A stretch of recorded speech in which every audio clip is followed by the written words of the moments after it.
standard operating procedure Ratnabhandar गणति मणति प्रक्रिया तार सविशेष आलोचना होती एवं जो स्टैंडर्ड ऑपरेटिंग प्रोसीजर जोटा कि हाई लेवल कमिटी ताको इनिशिएट करैथिला एवं परवर्ती समय मैनेजिंग कमिटी भी ताको अप्रूव करिछि सरकार को अनुमोदन पे पठेइछि तापर विशद आलोचना होती एवं आज अपराह्न माननीय मुख्यमंत्री सामने भी तार पुणी आहरी सविशेष आलोचना आउ थे भी द्वितीय पर्यायर हम एवं सेटा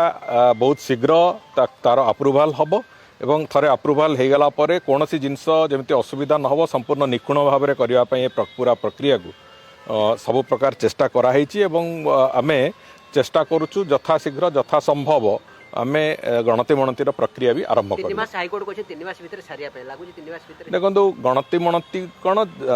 मंदिर संपर्कित जेकोसी कथा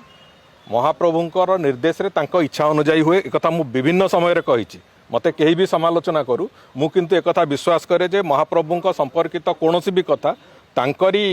इच्छा अनुसार हुए तेणु करी आमे निश्चित भाव में चेष्टा करूँ 3 मास भीतर ताको सारिबा पई किंतु सबु कथा पुणी से महाप्रभुंक इच्छा अनुसार चाबी हजिवा रिपोर्ट उपर तर्जमा चली से संपर्क में पुणी सरकार निष्पत्ति ने बहुत शीघ्र एसओपी चूड़ांत अनुमोदन माननीय मुख्यमंत्री पक्षर आसो आसला तापर गणति मणतिर जो तारीख ताकू मैनेजिंग कमिटी मंदिर से माने निष्पत्ति नेबे एवं जहाँ जो तारीख निष्पत्ति नेबे एवं प्रति मासरे जेतिक दिन हवा कथा तार दिन भी धार्य करेंगे धार्य कला परे जो एक्सपर्ट टीम जो मानक आम डाकू जमी रिजर्व बैंक ऑफ इंडिया हो कि जो